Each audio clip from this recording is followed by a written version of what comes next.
God, it got so quiet.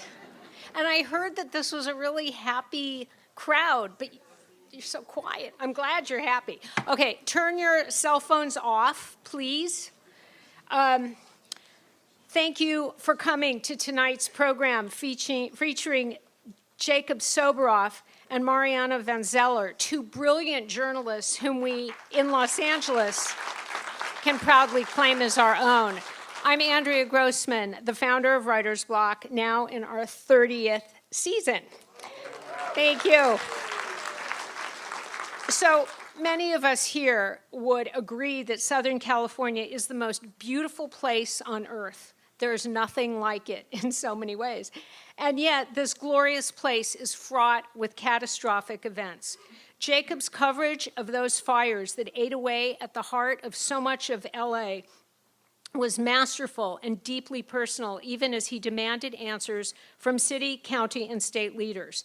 These fires helped to launch what he calls America's new age of disaster, both natural and humanitarian.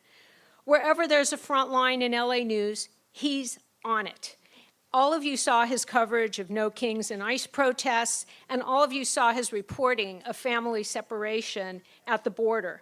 Just as he did in Separation, his award-winning book about family separation at the border,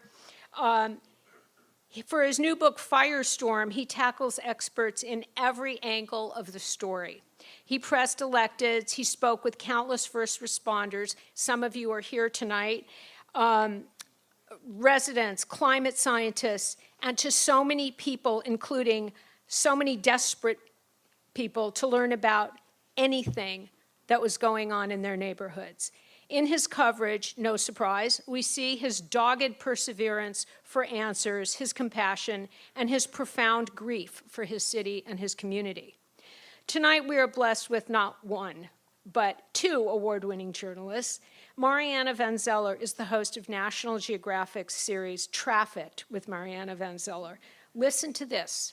I love this. In the past 2 years alone, Trafficked was nominated for an astonishing 50 Emmy nominations for news and documentary, winning 10. She's nabbed a Peabody, a DuPont, and a host of others. 50 Emmy nominations in 2024 and 2025 alone. So here's what's going to happen tonight. Jacob and Mariana will chat about Firestorm. When they're through, we'll be able to take a few questions. Mics will be in the aisle. I urge you to purchase a copy or two of Jacob's excellent book, which reads like a harrowing thriller. It's heart-stopping in 1,000 different ways. He signed a whole bunch already and will sign after the program as well. Before we welcome Jacob and Mariana to the stage, there are many of you here tonight whose stories are mentioned in the book, and so many of you were evacuated and came back to charred streets. I'd like all of you who were impacted, who were part of this story, whether you're in the book or whether you were part of the Eaton fire and Palisades fire, to stand just for a moment. Firefighters, residents, look at this.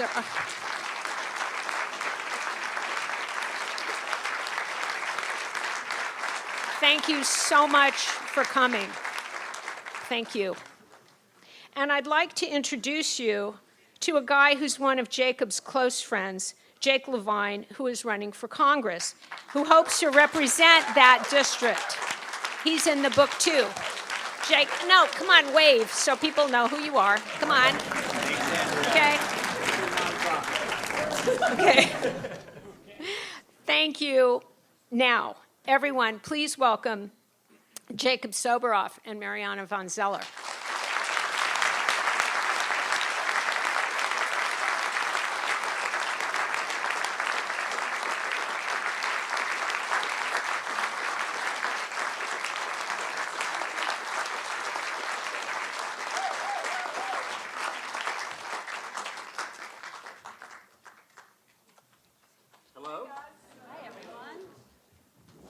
What's up, everybody? Good to see you. Thanks for coming out. That's what I was going to say, Jake. Ladies and gentlemen, Mariana van Zeller. Ladies and gentlemen, Jacob Soboroff. Thank The reason you. we're all here tonight. Jake, I'm so excited to do this. I'm very excited. Okay, I'd like to tell you. There's Wait, I'm going to say it. Hold on. Oh, yeah. This go. is Oh my God. literally No, my this is your journalistic night. role model. This is my journalistic role model. There is not a person that I know who is a braver, more compassionate, more empathetic person. She travels around the world. She found herself literally stuck in the country Niger, not knowing if she was going to make it out alive and get home in time to go to her son's play at sleepaway camp. Everything that I do is aspirational to be as cool, as smart, and as badass of a journalist as Mariana Van Zeller. So there's nobody else that I would rather be here tonight with. This is typical Jacob, by the way. He's always crediting other people. And there is, I get so much inspiration from your reporting, and I got so much inspiration from this book, and I'm so excited for this conversation. And there's actually a saying in Portugal, where I'm from. Maybe it's not just from Portugal, maybe it's other places as well, but it's that a man really truly only enjoys life once he has planted a tree, written a book, and had a kid. Now you have written 2 extraordinary books, have 2 amazing kids, and I don't know if you've planted a tree yet or not, but you should, because you get on all these best-selling lists. On it. So you need a tree fast. Done. So full disclosure, Jake and I are very good friends. We spent a lot of time together with our families, and we were actually had a very emotional dinner on about a week after the fires, where you had all this emotion. You had just been covering. You still smelled like smoke. Do you remember that? Your clothes still smell like smoke. Might have been pot. Yeah. It was not. And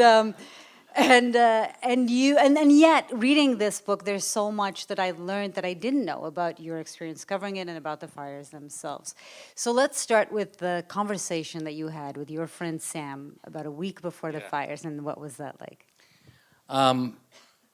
At the end of, even before I talked to my friend Sam, at the end of 2024, I went into the office, this is in the book, I went into the office of Rebecca Blumenstein, who was at the time or she is still the president of editorial of NBC News. And she's my former boss, because now that MS Now and NBC are no longer siblings, we have a whole separate independent operation, as you probably know. And Rebecca was talking to me about what I would be doing in 2025. And for all my years at MS, the 10 years that I was there, and at NBC, even when I was working on the Today Show, I led a relatively autonomous work life. But she had said to me in 2025, we were going to try something different, that I was going to be what's called a coverage correspondent, which means in the broadcast news business, you're going to go out and you are going to cover the news of the day, basically. You're going to come in and you can sit at your desk, and whatever happens, they're going to send you out. So it might be a celebrity trial or a murder investigation or a wildfire. Yeah, didn't want to do that. Wasn't interested in it, and I thought that it was sensationalized, and the coverage was not. I just didn't think I was very good at it, to be honest with you. And some of my colleagues are very, very, very, very good at covering wildfires. And so we were sitting around, ironically, a campfire at the place we go sometimes for New Year's, and I said to my friend Sam, the last thing I want to be doing is wearing that stupid yellow jacket and covering fires this year, but whatever, I'm going to see what happens. And maybe it was a week later, 7 days later or something, I'm sitting at my desk, and my brother Miles, who was living in the Palisades at his in-laws' house, texted me. I texted our whole family text thread and said, "Big Palisades fire, we're evacuating." And I turned on the television at my desk, little TV. Actually, it was already on, but I switched it over to KNBC, to the local news, and I saw the streets that we all know. And I was looking at the Santa Monica Mountains, and I stood up, and I was so insanely frantic. I must have looked nuts. So I'm telling all my colleagues, like, I live there. I know those streets. Like, that's my neighborhood. And nobody was listening to me, because they were, like, dispatching people who were actually doing coverage. And so I got up, and I walked into the office of the bureau chief, Polly Powell, and I said, "Polly, I got to go. I grew up in the Palisades." And it took a while, because they had already dispatched all the other crews. But by around 3 p.m., I ended up on the corner of Amalfi and Sunset, which is where I spent the rest of that night, which led to 2 weeks of round-the-clock coverage of covering the fires. And what did you see when you first got there? What was that experience like? Anybody live in the Riviera? Yeah, hi. At the corner of Amalfi and Sunset, I looked out, and I could see Will Rogers State Historic Park engulfed in flames the minute I got there. It was still light by the time that I got there. It was trash day. Does anybody remember that? And there were trash cans blowing all over the place. It was so windy. That morning, Noah, my son, our son, my wife Nicole's here, said to me, hey, Dad, look outside. And it was so windy, but I didn't think anything of it. I just went to the office and had my jean jacket on and my hat on and walked in and just thought I'd be looking for stories about what to cover. In fact, while I was sitting at my desk, this is in the book, Trump was at Mar-a-Lago giving a press conference talking about the windmills in the desert. And I'm like, this is the stupidest shit I have ever heard. I got to go do a story about the windmills and how he doesn't know what he's talking about. And I looked up, like, did Huell Hauser ever go to the windmills? Like, I could go do what Huell Hauser did at the windmills. Who's, by the way, your hero? My idol. And if there's two people I emulate, it's Mariana Van Zeller and Huell Hauser. Good combo. Amazing. I'm the love child of Mariana Van Zeller and Huell Hauser.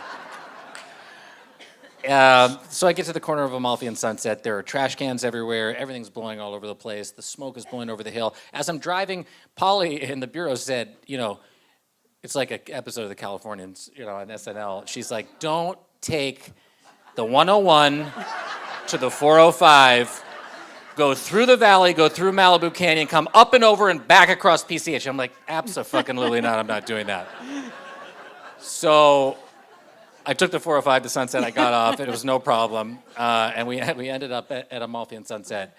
And that's where I stood, and I just couldn't believe it. As the sky got darker and darker, the horizon got oranger and oranger, and the smoke got thicker and thicker and blacker and blacker. And I just knew. I mean, I have all the text still to my family, but it was nauseating, honestly, to stand there and watch it. What does it feel physically when you're that close to a fire? Because I don't think most people realize what that felt like. Scary, actually. And so I went down, and the first thing that I did was I decided, I said, we had walkie-talkies, and I detail this in the book, and I'm talking to J.B. Rudigarama and Alan Rice, the two camera guys that I had sent, they had sent with me because they actually didn't have an audio person because everybody was dispatched. It was so crazy. And I said, we're going to stop in the middle of the village at Swarthmore and Sunset. And JB says, click, click on the mic, which means, like, got it. But by the time we were driving down Sunset in that stretch of Sunset that you can almost see the ocean as you're heading towards the end of the Riviera, I just sort of knew. But I said, guys, just stay here at this corner and I'm going to go, and then I'll turn around and come back. And I got down past Dead Man's Curve, as they call it, and rounded past Will Rogers, and was about to come up into the basically to Chautauqua, and I just realized we're not doing this. Like, I'm not going to sit here, and we're not going to park here. It's too dangerous, and I was scared. And so I turned around, and I came back. And by the way, I was going to talk about him later, but let me just say, where's Eric Mendoza from Fire Station 69? Stand up, Eric Mendoza. Yeah. The firefighters of Fire Station 69, the first Eaton and the Palisades, absolute heroes. They were there from the jump. They were working out at 6:30 in the morning. They are down on Sunset. They see at 10:30 the smoke, and they go immediately up into the Highlands. They were not scared. This man laid on his stomach on El Medio in the middle of the street in 1,000-degree temperatures because it was so hot. It was the only place that he could lay to fight the fire. Opened his hose, the thickest hose they had, to the full amount of pressure that they could flow to save any structure that they could.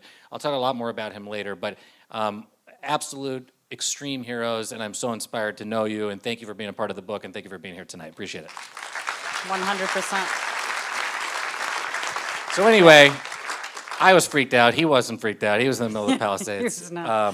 And it was, I just knew my life and all of our lives would change immediately in that moment. Yeah, your book is full of these incredibly unforgettable characters like you, and I'm so happy you're here tonight too. But also Albie, can you talk a little bit Albino about Fuentes, that yeah. and what that means? There's all these workers that spend more time in that community than many of us. They don't live there. They can't Yeah. afford to live in affluent Albie, are you communities here like tonight? the Palisades. Is Albie here? Oh, that would be great. Albino Fuentes, stand up. Ladies and gentlemen from there Cafe he Vida. is.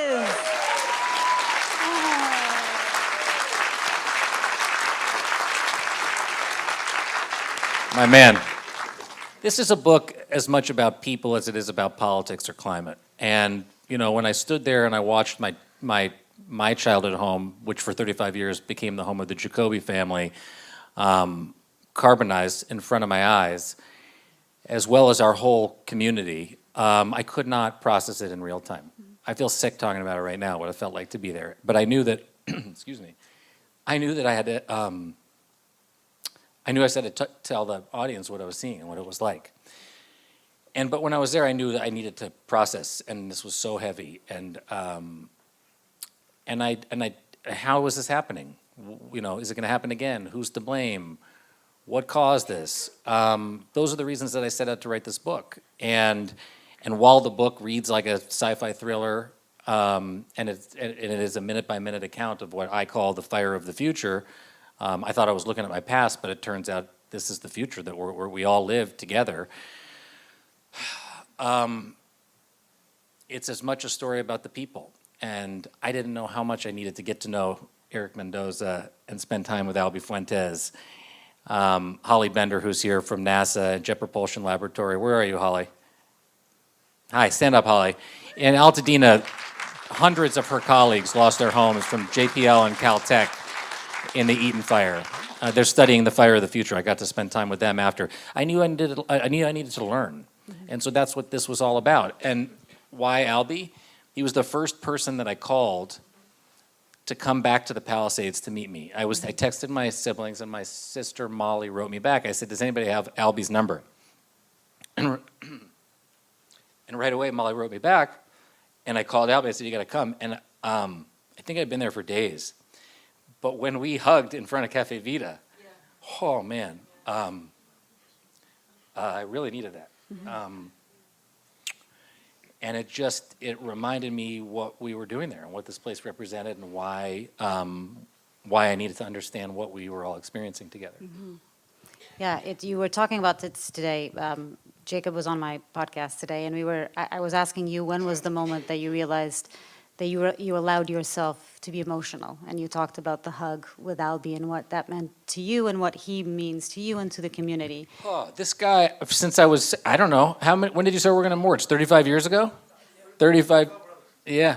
I've known this guy since I couldn't see over the counter.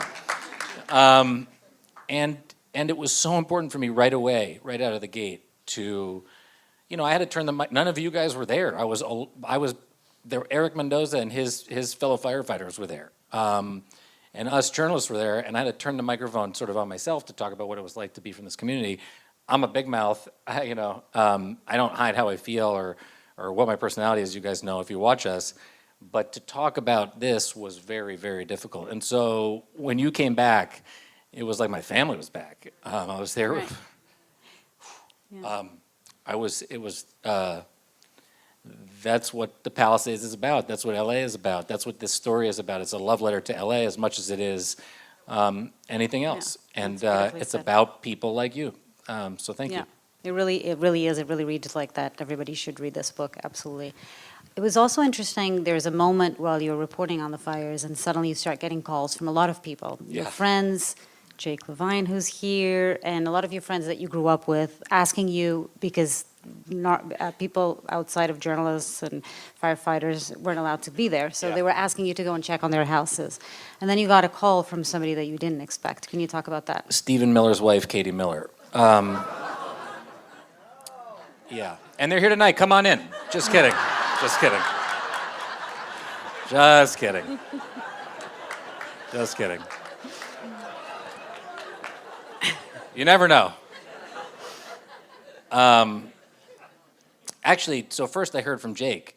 Jake was here in LA with his dad Mel, and they were going to the Chuckwalla National Monument. President Biden was in town, and they were dedicating the last of the new national monuments, and Jake worked in climate policy in the administration and as a national security official. And so he was taking his dad as a special father-son bonding experience down to the desert. And they were on their way down to just, past Palm Springs, past Indio, as was Gavin Newsom, by the way. Everybody was down there for this big event with Biden, who was coming to town. And it was so windy that people on the advance team, Jake had worked on the advance team in the Obama administration, had contacted him and said, this thing's not looking good. And so he turned around and he came back, and this is before the fire started. They head back to LA. He goes to LAX, and he gets on the plane but he's sort of realizing, I mean, I have this right in real time that like the fires are starting to get out of control. This is when Gavin Newsom also headed back. Newsom posted up at a Starbucks in the desert and then decided, I'm not gonna fly out of the desert before the fire started. I'm gonna go back to LA, maybe I can get some FaceTime with Biden, who was there because he had the birth of his great-grandchild. And so Jake takes off, and out the window, Jake sees that the Palisades is on fire. You had a window seat, I think, right? Yeah. And as he's flying back, he realizes how bad this is, and so he lands, he goes to the White House the next day, and he's having a meeting in a SCIF, Secure Compartmentalized Information Facility. Got it? Classified. Can't tell you what was happening in the room, but it was serious enough that Jake had to put his phone away. But he texted me, and I had sent a picture to my family and posted it to my Instagram of the I call it the pink building, the Palisades, business block burning at about 3 o'clock in the morning. And everybody, my friends, everybody started to realize, like, okay, this is serious. And Jake texted me at some point saying, can you go by my mom's house? And so I can't remember if I had gone. No, I don't think I did. I hadn't gone yet. But so I was planning on going, and I was standing on Pampas Ricas getting ready to deliver a special report with Lester Holt the morning after the fires had started, because we came back into the village, and we got into the village and hanging out on Huntington, and we were watching it all. I stood on the corner of Chautauqua and Sunset for a lot of that morning. Did the Today Show from there and Morning Joe. And my phone rang, and I looked down, and it says Katie Waldman in my phone, because that's her name before she married Stephen Miller. I knew her because she was a source. She was the person, the junior most deputy at Department of Homeland Security, who let me into the facilities during family separation. And I wrote about her in my first book, and I said some of the things she said to me about the policy, and let's just say she didn't like what I wrote in the first book, so we didn't talk for a while. And in fact, I didn't hear from her for a very long time. And you tried contacting her, right? And she didn't No, respond. I wanted to use her as the source and talk about stuff, but she never called me back. I pick up the phone and she says, hi, it's Katie Miller. Maybe it wasn't that friendly. Hey, it's Katie Miller. And I said, hey, Katie, I got to call you back. I'm about to go up on a special report with Lester. Okay, no problem. And I hung up. Before I could call her back, I looked at my phone and she sent me an address and said, it's Stephen's parents' house. Can you go check on it? And I didn't know that they lived in the Palisades. I knew that he grew up in Santa Monica, and I think I said to myself, maybe even out loud, am I really about to go to Stephen Miller's parents' house? But I wrote back, and I did. And I went and checked, just like I checked on Jake's mom's house and sent you a picture when the minute you walked out of the SCIF and checked your phone, you saw that your mom's house Had burned down. was destroyed. Yeah, had burned down. I'll never forget pulling up on it. I had picked Jake up there for carpool at Harvard West like 1,000 times. And it was like a phantom limb to pull up in front of the house and see the address, and the house wasn't there. Oh, this is much more emotional than I anticipated this whole thing was going to be. And then I went by the Miller's house, and the Miller's house had burned down too. And I felt honestly the same, awful, really, really sad. And I took a picture and I sent it to Katie, and I said, the Palisades is stronger than politics, and I sent a heart emoji. And within minutes, I saw that Donald Trump was tweeting the craziest shit about the fires. That there was a mystical tap that could be turned on in the Pacific Northwest, and the water would flow, and we don't need reservoirs, and FEMA's out of money, and all this shit. And Elon Musk is talking about water, and by the way, this book absolves no politician, no Democrat, no Republican. That's right. It looks into all the issues, and I'm very clear about stuff that requires further investigation about what could have been and should have been to make these fires worse, and maybe even to prevent some of your houses from burning down. But in this particular instance, and part of this fire of the future and new age of disaster is, and just to back up, a senior emergency management official said to me when I went to Washington in the wake of the fire, what you experienced, dude, wasn't your past. This was the fire of the future because of the global climate emergency, infrastructure falling apart, changes in the way we live, thousands of electric car batteries exploded. I remember them exploding in the Palisades, and misinformation and disinformation. Right. This was, by the way, Captain Jonathan White, White. who was also in your first book, Separated. Yeah, he left, ironically, the HHS part of the agency that dealt with immigration because of his opposition to the policy and fought back against it, and then went to work. He went to every mass casualty fire declared by the federal government for 5 years. That's right. And so he said to me, these are the four things. including misinformation and disinformation. And I thought about not including the story about Katie calling me, but to me, the irony of it, that the incoming administration, her soon-to-be future boss, Donald Trump, the president-elect, who had tweeted, Truth Social, whatever, her appointment to be the spokesperson for Doge, Elon Musk going down to the command post and pressing the firefighters in this live stream about why the water wasn't flowing and what was going on, and pushing conspiracy theories when all anybody wanted was just some space to do the work. Underscores that this is just part of this moment that we live in. And even they were pouring rhetorical fuel on the very real flames of the fire. It was confusing enough. There was such a lack of information. So many of us were relying on family text threads. The Watch Duty app in Altadena, in West Altadena, the reason so many people died is because the emergency alerts didn't get to them in time. Information was hard to come by and hard to understand, and so the idea that non-sitting politicians on the federal level and the Tesla guy were doing all this stuff is part of the story. Right. And it hurt her parents too, whether they know it or not. Right. And that's why I wanted to include it in the story. What did you write back to her, by the way? Which I think says so much about you and the way that you, how you use empathy in your reporting and in life in general. That's That I just was part of who you are. so sorry. That I was so sorry. And I said, Palisades is stronger than politics. I felt devastated for them. And I think I said, actually, it's not in the book, but she posted the text messages because she was pissed. And I think I asked her, I'm like, is there anything you want me to share from the president-elect? And I just didn't hear from her again, really. There was a couple of back and forths, but I really didn't ever hear anything from her. And at a certain point, she said, like, you know, you helped me with family, but this is not a work relationship. And that's okay. Like, honestly, I hold nothing against her for feeling the way that she did, or anybody that wants to point a finger at any politician right now about what's going on. I get that this is a very, very painful thing. But just that I heard from her in that moment, and the irony of what her bosses were doing, and the fact that it was so damaging to people is, as a journalist, it's my duty to report that, actually.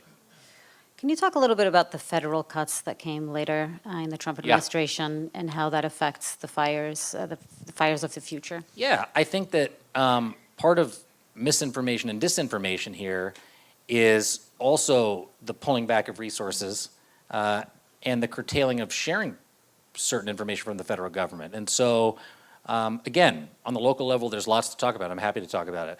On the federal level, so many agencies that I've gotten to know and spend time with, including Holly Bender's colleagues at NASA, who flew me on the FireSense mission, where I got to learn about their Avris technology of using imaging spectrometry to look at the fires from the sky to better map them on the ground for the firefighters. Is the most extraordinary fucking thing I've ever done. I went to Georgia and Florida and flew on a jet for how many hours were we doing that? Hours and hours and hours, 10 hours in the sky. It's amazing. And thank God, I probably shouldn't say this, but they haven't been cut yet. But those programs have been on the chopping block. The National Weather Service, which predicted the winds and said if there's a spark, it is going to be catastrophic. And you're going to meet Dr. Ariel Cohen and Dave Gomberg in the book, who literally wrote the particularly dangerous situation warning alert. I went to Oxnard. I hung out with those guys up at their office. It was the coolest thing I've ever seen. All these screens on the wall. They sent out this alert, I think, 3 days in advance of when they normally would send it out. Meteorologists, just like them, are being fired from the National Weather Service. The Forest Service, I went to the Pacific Northwest and hung out with firefighters from the Forest Service. During the hiring freeze at the beginning of the administration, they could not bring on additional firefighters in the immediate aftermath even of this fire happening. At NOAA, the billion-dollar disaster registry, Adam Smith, who's a government worker, I love, can you tell? Government workers. This guy was keeping records of all natural disasters over $1 billion over the last 40 years. We will never know the official cost in the eyes of the federal government of the most costly wildfire event in American history because they stopped keeping records because this administration doesn't want them talking about climate change. Right. As if knowledge isn't important, right? The list goes on and on and on. National Institute for Occupational Safety and Health. I went to Morgantown, West Virginia, and I hung out with the workers there that work in the firefighter health and safety program. They studied firefighter deaths in the wake of 9/11 and firefighter injuries and deaths after events just like this one. Eric Mendoza said he had stuff in his eyes, stuff coming out of his ears.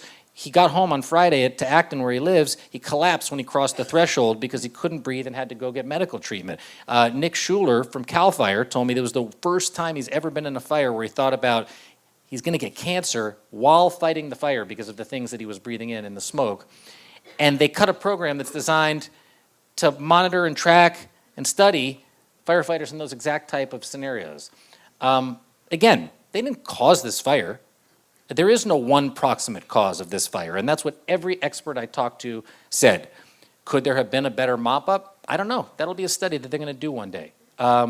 Here, should those steel lattice towers in Altadena that were dormant and became electrified and were sitting there for decades, not in use, been there still? Probably not. That'll be studied. This book is, it took me 7 months, 8 months to write this book. It was a very fast project. For me, this was an emotional journey. This is not a story about who is to blame. And I think often we want to find someone to blame, but the reality is the idea of finding a proximate cause or one person to blame or a politician to point a finger at is a fool's errand. There will be a time for accountability. That's what elections are for, by the way. You guys can vote people in and vote people out if you don't like the job that they did. But this is a story about experiencing this together, and that it's coming for all of us at some point, whether you like it or not. In the 1960s, the Los Angeles Fire Department produced a documentary that you can read about in the book called Design for Disaster, about how where we live in Los Angeles is perfect for the conditions like this and the fire that we experienced in January a year ago to happen. It's happened before, it will happen again. The conditions may be different, but this is America's new age of disaster that we are living in. And I'm not saying this because I think I'm some genius. It's just the fact of the matter. It's happening in New Jersey and in the Carolinas. And people are running for their lives, jumping in the ocean in Lahaina to save their lives in community conflagrations, because this is the way that we've all decided to live, in the wildland-urban interface, in the most beautiful city, in the most beautiful communities, I think, in our country, in the foothills of the San Gabriels, in the foothills of the Santa Monica Mountains. And I'm not saying anybody deserves what happened, but there is a cost to living in these areas, and that's part of the larger conversation about how do we get here. Yeah, there's also something that Captain Jonathan White told you, which is that idea of the way we live. Can you talk a little bit about that, what he meant by that, and how the way we live caused these fires, or can cause the fires of the future? To me, the electric car battery is the perfect story. I remember I was with, is there any chance that Bob and Mimi Khan are here? I just have been talking about them on television, so I thought maybe they would come. Does anybody know them?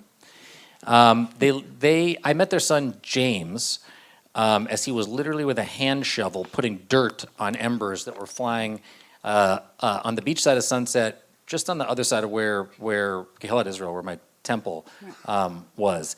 And I remember when I met him, and he said to me, the story's in the book, can you call my mom and dad? I don't have cell service. I don't want them, paraphrasing, to think that I'm not alive, And so I texted them, Bob and Mimi, this is Jacob from NBC. Because you had a satellite phone. Yeah, I had a so you satellite were phone, able to exactly. James is okay, everything's cool. But as I'm doing that, and I'm about to appear on Nicole Wallace, it was so windy that day. I think that might have been Thursday, a couple days after the fire started. And I'm standing there, and you can just hear these concussive blasts of electric car batteries. Did you feel them, Eric? Like the electric car kind of stuff? Maybe, I don't know. You don't know. It's so crazy. I would never want to, God bless you for doing what you did. The blasts and the feelings that I felt were, I now later learned, electric car batteries exploding in certain cases. That's why Nick Schuler said, the stuff that he was breathing in made him worried about his health. Right. The way we live has changed what these fires mean for the people that are fighting them and the people that are left behind. And serious questions to think about, the testing and the soil work Jake has done about what are we going to be living on top of? Has there been adequate testing? All kinds of questions in the aftermath of this that the way we live makes necessary deeper examination of how we can move forward in the aftermath of a fire like this. Jake, can you talk a little bit, and you wrote about this in the book, which is who is rebuilding these communities? Yeah, Altadena in particular, to me, is a real tragedy. But I also think here, there are a couple things. These events I often find, whether it's family separation, which taught me about the decades-long bipartisan, deterrence-based, punitive-based immigration policies that we have that criminalize people who are coming here and want to seek a better life, or these fires, they lay bare the fissures that we have underneath our society. And in this case, the two sort of strands that I see the most prominently are immigration. We have the largest undocumented population in the nation. Maybe as many as 1 million of our neighbors are undocumented, and they are directly engaged in the rebuilding process, and they are the primary targets of the immigration policy of this administration. It's not the worst of the worst. It's people standing in Home Depot parking lots all around LA, many of whom want to show up at your house to clean up the lots or engage in the rebuilding process, and they are the targets of this effort. It is depraved, frankly, and it is detrimental to the recovery process. It's not the worst of the worst. It's people who want to help. And you may not like what I'm saying about immigration policy, but I'm telling you, it is directly affecting in a construction industry that has 40% undocumented people, the recovery process. But as it relates to affordability and building back, I saw a study, I think it was last week, that said in the Palisades, 40% of the people who are selling their lots, maybe one of them is you, is selling to a corporate investor, not to locals. 44% in Altadena. We live, the other fissure that it exposed, in the most unaffordable city, in the most unaffordable state in our union. It is insanely hard to get by if you're not affluent in Los Angeles. And in Altadena, far more diverse, historically working class than the Palisades, they're feeling it to a more acute degree. I'm not saying it's not happening in the Palisades. You know, here, premiums are going up. The payouts are not high enough to rebuild houses. And incomes are not adequate to make up the difference. And so there are so many people who are deciding that they are not going to be able to rebuild, and these communities and these corporate entities are coming in. We drive around Altadena everywhere, even more than the Palisades. Altadena is not for sale. The signs are everywhere. Right. Because anybody from Altadena here? Wow, thank you for being here. Give it up for the Altadenans here. That's a far drive. Thank you. Thanks for being here.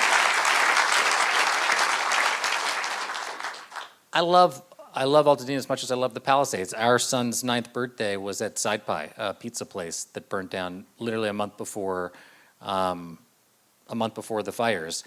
And for everybody on both sides of LA County, the thing that's so remarkable about this is that the fire was 3 times the size of Manhattan. 16,000 structures were destroyed, 31 people died. 400 people, if you look at excess mortality, people that weren't supposed to die, according to the medical literature that I've been reading, in the same time period of the fires. The consequences, we're going to feel them for a lifetime here. And we're just starting to feel the economic ones, the immigration-oriented ones. But I think it's an opportunity for all of us. That's why I wanted to write the book. I needed the book so desperately to come together, to learn about myself, to grieve. I talked to Anderson Cooper in his show the other day, and I said to him, nobody has explored the topic of grief like he has. I didn't realize how badly I needed to grieve what happened here. And part of that is learning about all of this and spending time with you all. This is amazing for me to be here, to be with you guys. It was so isolating. I'm sure everybody felt that way, who lost a home, who lost friends. And part of this is thinking really deeply about all of these issues together, because rebuilding is not just rebuilding your house or your neighbor's house. It's rebuilding our lives collectively together. Right. There's a lot of very emotional moments in the book. I cried a lot reading it in a lot of moments, and there's a couple that really stuck with me. One was Chief Anthony Maroney, right? The chief of the LA County Fire Department. LA County Fire Department, yeah. Did anybody go to that town hall he gave at the temple after the fire? And he gave a beautiful speech. Yeah. Do you want to talk a little bit about what he said, and particularly the part where he apologized? Do you have it, or do you want me to read it? I don't I don't have it that handy part. here. He basically apologized, just like But he no talked- firefighter has a single goddamn thing to apologize for, Right, as that's far as I'm first and concerned. foremost, yes. And we were talking about this last night, but he was saying, I'm sorry if I couldn't save your home. I'm sorry if I Couldn't couldn't. save your business, and Yeah. I'm sorry even if I couldn't save a life. That's exactly right. But the fact that he felt like he needed to say that, I think just after everything they went through, Yeah. after, putting their life on the line to protect people and houses and businesses, and then there was something very special about him going up on stage and talking about I was how so he moved felt. by it. I was so moved by it. There's another firefighter. I don't think he's here tonight. Is Tim Larson here? Tim Larson from, he's here. Tim Larson, stand up, please. Wow. Fire Station 23, firefighter Tim Larson, thank you so much for being here. Wow. Tim Larson told me a story about, 23's first in, the jurisdiction, is the area where the fire started. And he was up there as quickly as Eric Mendoza and the guys from 69. And he told me a story about being in a cul-de-sac. He spent, I don't know, days up there, in the cul-de-sac up there, and he said to a woman in that cul-de-sac, ma'am, I'm gonna do just about everything other than die trying to save your house. That's the ethos of the firefighters that were out there in the Palisades and in Altadena. And that's why Anthony Maroney said something like that, because I have come to learn how personal this is to you Right. guys. Just like Albie Fuentes doesn't lay his head in the Palisades at night, other than on their shift days, these guys don't either. They take long drives to get here. They spend many hours away from their families. But what they care about most is all of you and protecting you. And so when Anthony Maroney said that, I was deeply moved by it, and I wanted to make sure that it was in the book. Another, yeah. There's another moment in the book where you spend time with this couple who was actually in Hawaii when their house burned down, right? Yeah. Herb and Loida Wilson. Are they here? Are Herb and Loida, are you here tonight? They were here. I saw them last night. They're incredible people. Herb and Loida Wilson. So the deal is, I interviewed Gavin Newsom on McNally Avenue in Altadena on the Saturday after the fire for Meet the Press, and we spent about 20 minutes standing in front of this house, but there was nothing there. There was one house left on the end of the block. And same, like when I left the Palisades, or even when I was in it, I thought to myself, you feel guilty. It's like, what am I doing here using these people's houses as backdrops that have burned to the ground? I need to figure out who they are. And so I spent a lot of time trying to find people who lived on McNally Avenue. One of them was Kate Hennigan, who's a colleague of Holly Bender's at the Jet Propulsion Laboratory, senior engineer. She lost her house.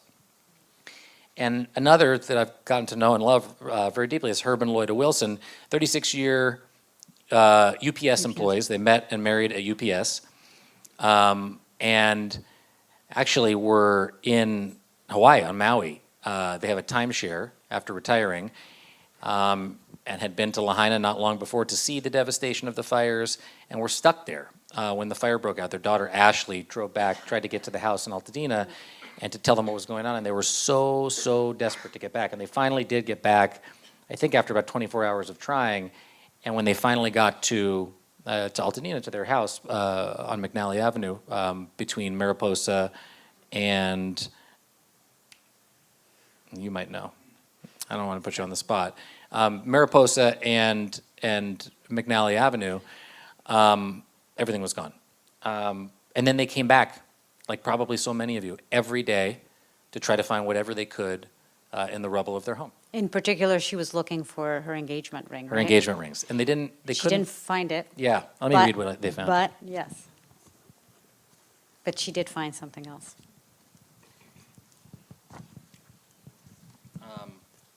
This is from the epilogue of the book. On McNally Avenue in Altadena, Herb and Loida Wilson were let back onto their property after about a week and a half of being stuck outside the perimeter. She almost went every day, Herb told me about Loida, over lunch at a deli in nearby Eagle Rock where they were temporarily living. By the way, speaking of affordability, they've moved 10 times Since, yeah. since the fire. 10 times. In what world is that okay? This meal with them was the only time I cried. And I've already cried 5 times here, but the only time I cried writing the book was having this meal with them at Bub and Grandma's in Eagle Rock. So they were temporarily living there. And Herb told me, and then when she didn't get to go every day, she went every week until they cleared the property. She was looking for her wedding ring, as Mariana said. They didn't find it, but they did find a little tile that had sat in the kitchen of their home. It said, "God doesn't send you through troubled waters to drown you, but to cleanse you." Lloyda told me about her reaction upon finding it. God, thank you for talking to me because I know you are here for us. I don't know how everybody's making their way through this, but everybody's individual story of the things that they find and the ways that they do gives me hope. And their outlook on the future, because even the pizza restaurant that you had your Side sons, Pie, yeah. right, Side Pie, they were, when you interviewed them, I mean, you spoke to them, they talked about how they were absolutely planning on coming back and reopening and continuing their lives in Altadena in the future, right? He said to me, though, I talked to him the other day, the cool thing about this job, I mean, you're interviewing, drug dealers and murderers and all kinds of shit, but the cool thing about it is, like, they're still her friends. She talks to them after they go on her program. I feel the same way. The people that I met are residents of the Palisades and Altadena. Maybe some drug dealers. I don't know. You never know. But you keep in touch. And Kevin Hawken, who owns Side Pie, it's just the greatest guy, said he's going to need millions of dollars, literally million. I think he said $4 million. Sorry if maybe I should have asked him if I said that, but in order to buy the property and to rebuild and get his restaurant back up and running. Right. It's awful. Right. But, it's awful, but it's amazing. It's such a blessing to have been let into the lives of all of these people, the faces that I see here, of the people that I know, the people who have trusted me with their stories. There is something about this that, it's why I say this book is a love letter to Los Angeles as much as it is an exploration of a tragedy. It is depressing. It does read like a sci-fi thriller. It is the real life experience. But to me, I found an insane amount of hope in getting to know everybody here. And the trust in which people placed in me to share their stories, because I needed someone to tell my story to also. I hadn't lived in the Palisades since I was 18. Only my brother lost the house that he lived in. Our childhood home, as I said, belonged to the Jacobys for 35 years. But those memories sit inside of you forever. And I look at the pictures of 500 Frontier of our house, and it comes back. Ask Nicole, I would drive by in the most annoying fashion every time we came to the Palisades. And I would drive by that house and I would say to our kids and to Nicole, that's where I grew up, that's where I grew up, that's where I grew up. And Nicole's like, okay, I got it. No. But these places are a part of us, and they will always be a part of us. Mm-hmm. Beautifully said. I'm going to open it up for questions from the audience, if anyone has any. Okay. Come on down. The mics are here.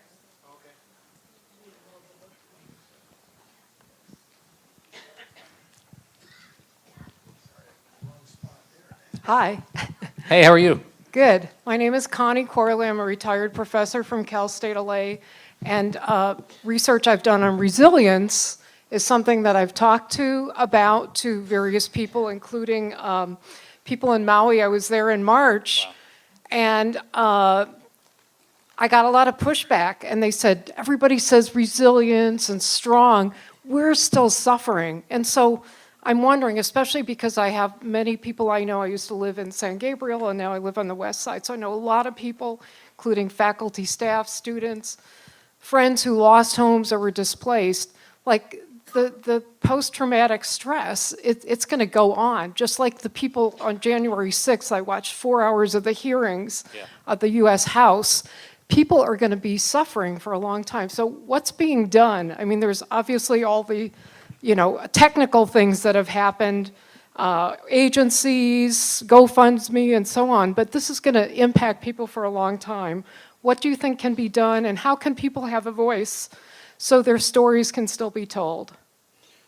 Wow, that's a great question. I mean, I know how I see my responsibility in this, just like I've done with family separation and with immigration coverage, is that, these are stories that you can't leave behind, and we have to continue to tell these stories. And that's why I think, television news for me has been the first draft of this story. This book is my second draft. And just like with family separation, I have said this about the 5,500 children that I covered that were taken from their parents. I hope one day every one of them is able to tell their story in a way almost like the Shoah Foundation did, and document. And I hope that there's a way that we can all, I think of the plaque at the Palisades Park that in 1986, when my dad cracked his head open on the old rusty, shitty metal playground there and decided to raise the money with probably some of you that are in this room to rebuild the park, I think of all the names on that plaque, and I guarantee you, can you raise your hand if you donated money in 1986 to that park? I'm sure there are people. There we go. There we go. That's amazing. What's up, you guys? That thing reads like a family tree to me, and I hope that there's a way to have similar projects in both the Palisades and Altadena to find ways for people to tell their own stories in their own time, because it's through connecting on a human level, I think, that policymakers will understand, people like Jake will understand what people need and what they do. It's why he's going around, it's why he's engaged in this campaign, it's why he decided to run against a sitting Democratic incumbent, because he wanted to listen to people. And the fires, the experience that he went through on his own, made him understand, I hope I'm not speaking for you, that people didn't feel like they were being heard and understood. Right. That's why I love my job. It was the best job I think I have. It's Mariana meets Huel. It's to get to be with people and share their stories. And it shouldn't be up to us. People should find a way and be able to do that. Well, thank you Thanks. both for the great work you're doing, and let's stay in touch. Thank you. Thank you. Hey, I'm wondering if you have seen Andi Timoner's I haven't seen it. I can't wait to see it. Yeah, it's amazing. She was on, I was on Democracy Now!, my favorite news show with Amy Goodman, and she was on the next day. I can't wait to watch. Yeah, I think you can see it on LA Times websites for anybody who wants to watch it. When the walls came down, I think, Yeah, right? exactly. Yeah.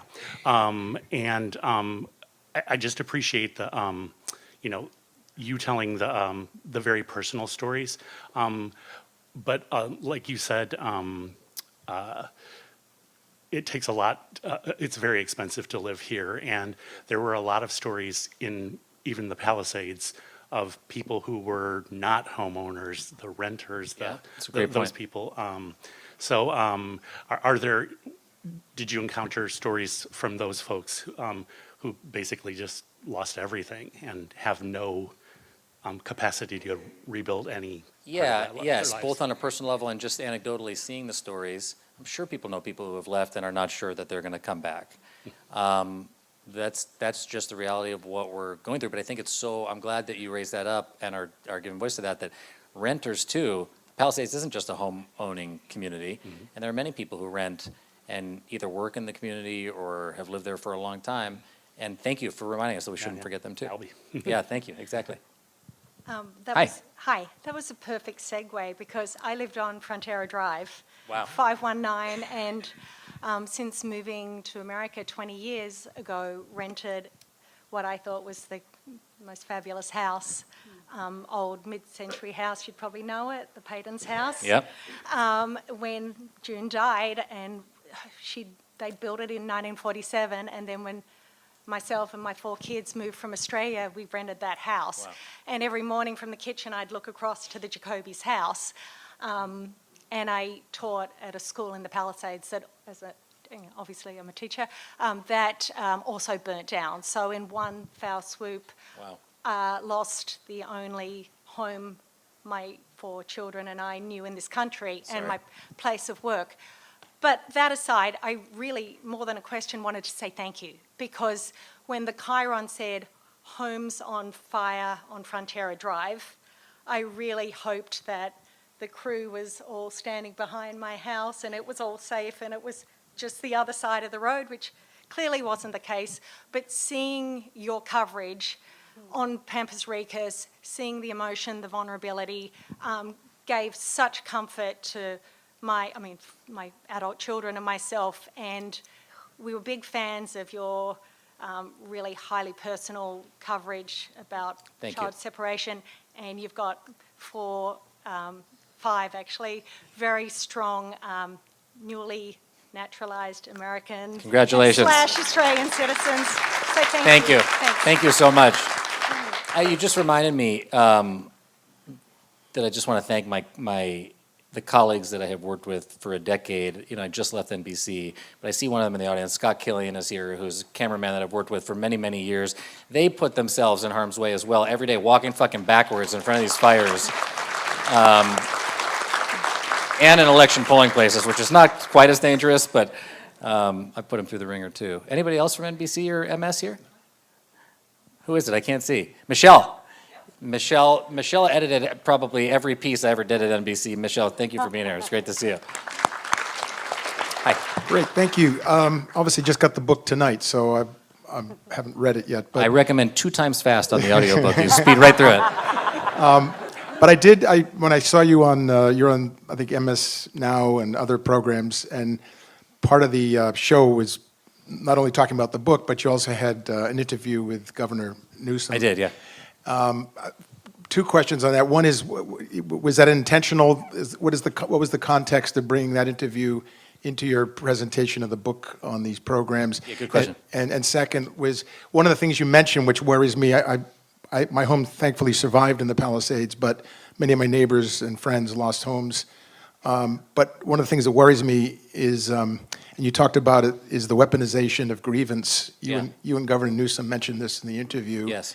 I worry that is almost like a disease that is going to, if anything, slow and, There's the no ability. doubt about it. I just want to hear what is that talked about in the book? Yes, it is both, but I mean, more acutely in the interview with Governor Newsom, who he sat down with me for about 45 minutes 2 Fridays ago in Sacramento to mark the anniversary, but he is a main source in the book, and you read a lot about what he went through directly. I went to his office and spent several hours alone with him in Sacramento, and you'll read about, by the way, Donald Trump didn't make it a secret that grievance was going to be a part of the retribution that he was going to take on Angelenos for opposition to his immigration policies.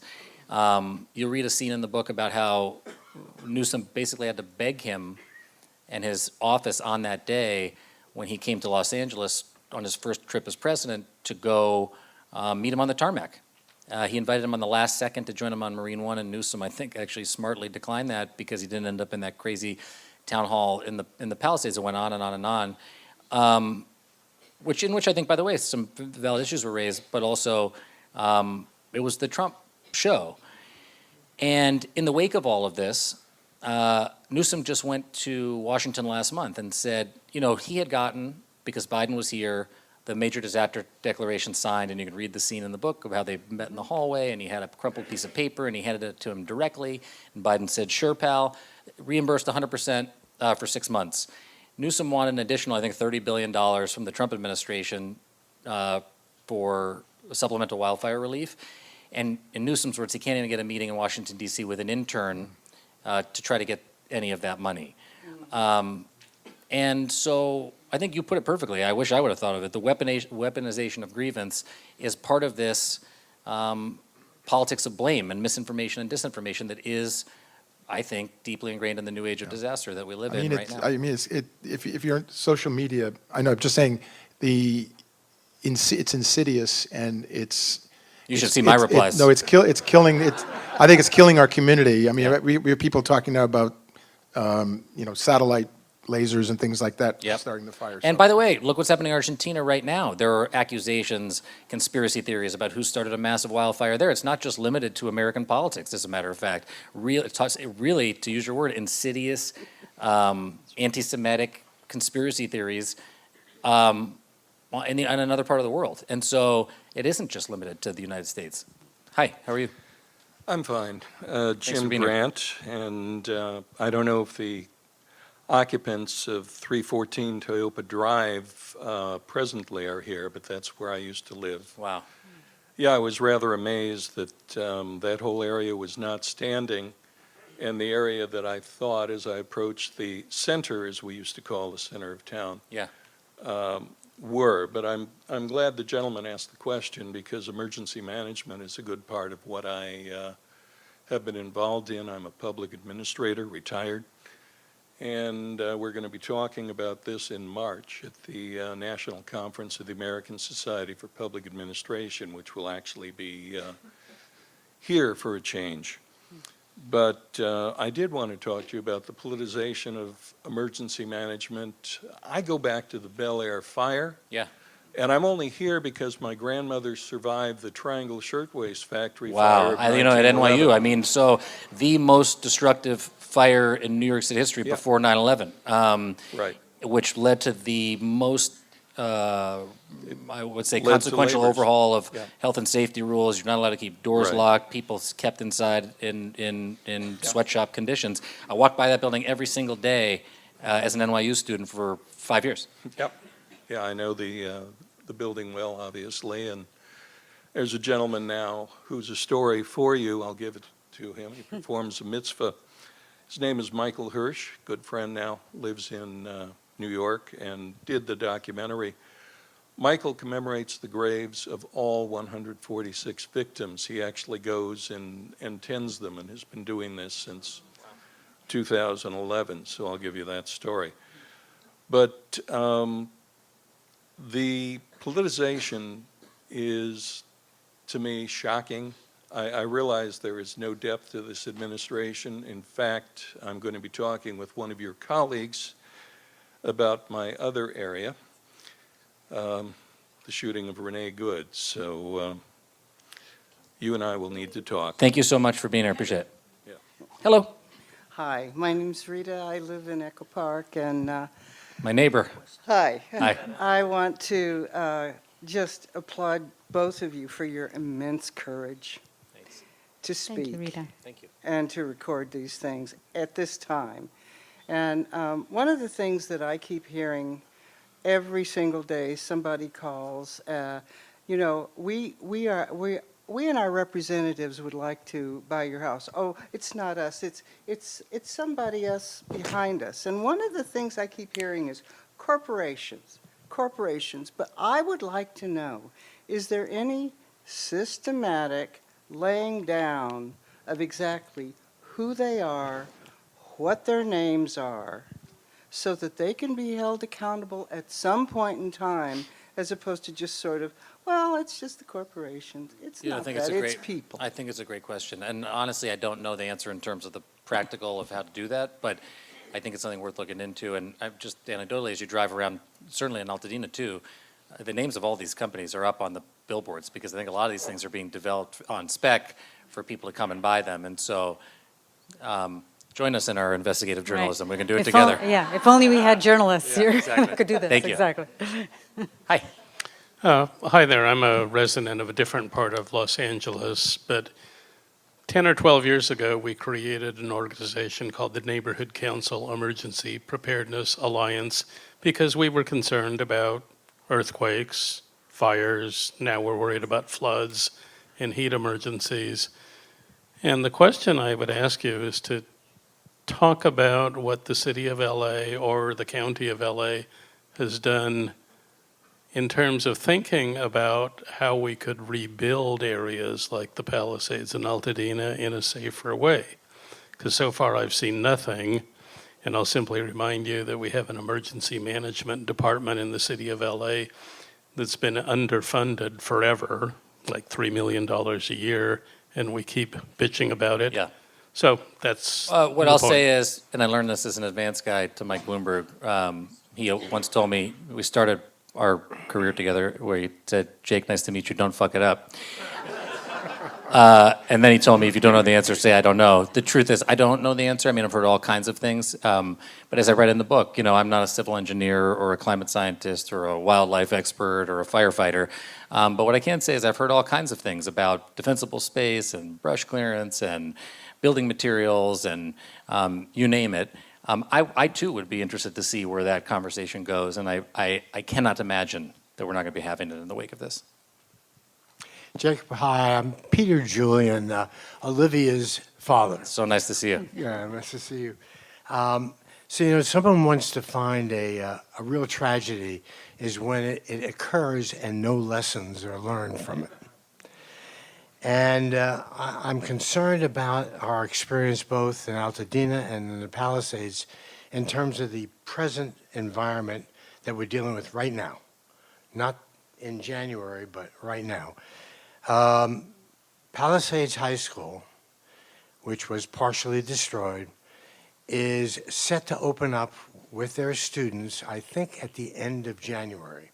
The environmental report to the parents and to the community of the Palisades has not been released yet and is supposedly not going to be released if at all, perhaps in March, 2 months after the students are already supposed to be back. You know, I don't think, I don't know what the truth is, I don't know what the report will say, but you certainly don't put the students in an experiment until the report is done. So I don't know if you were aware of that. I'm not, but thank you for sharing that, and it's And something we'll take a I look think at. it's incredibly important that we sort of get to the bottom of this. Thank you. We'll take a Thank look. you. Thank you so much. Thank you. Thank you. Hi, thank you for, this is great, really, Thanks. feels good, emotionally good. My name me is too. Joe Hartnett, I'm here with my wife. Our house burned at 16144 Alcima, but Sorry. we're rebuilding. We've had almost a spiritual experience where things seem to be falling into place for us. We're in our 80s, so it's not necessarily a great idea to do this, but, you know, we're doing it. You know, there's other generations following us. But my question is, you know, you said something about the empathy and the attitude of giving. And I'm just wondering what place that will have. Is there any way to teach people this? I mean, could we start meetings with what happened to you? Not talking about what happened to me, even though I did that before I started this question, but just wanted to. Or how about, are you okay? Come give me a hug, man. Come here.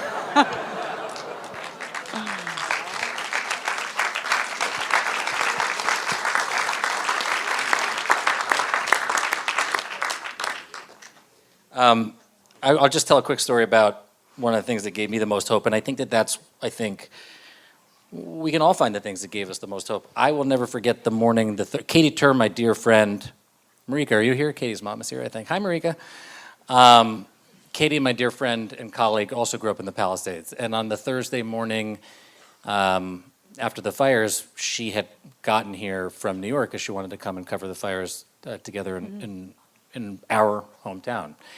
And we were up high above the alphabet streets and we were looking out, and there was not any sign of life at all other than the firefighters that were there and again, some reporters and stuff. I'd started to see the Forest Service and their green trucks drive through, but I heard the very familiar screech of those super annoying parakeets. Yeah. And they had made their way back to the Palisades just 2 days after the fires. And they're always shitting all over everything, and they're in the trees, and they're so fucking annoying.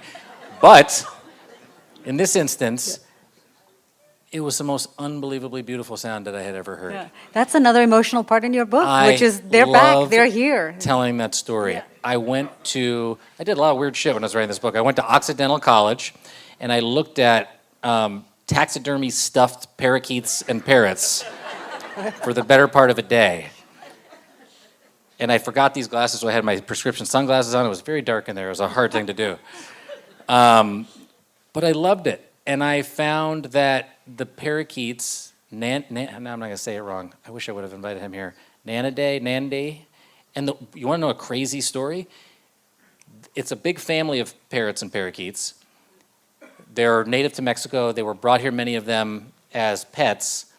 And in the Bel Air fire, many of them were released from their topiaries to survive. And that's how they became such feral, annoying fucking parrots all over LA. So they go from one fire to the next, but to me it was the most inspiring, unbelievable experience that they had come back. And anyway, maybe I'm just weird, but I remember that story as one of the things that gave me the most hope as we were all still trying to get out of this. Right, the Yeah. sign of life coming back, Yeah.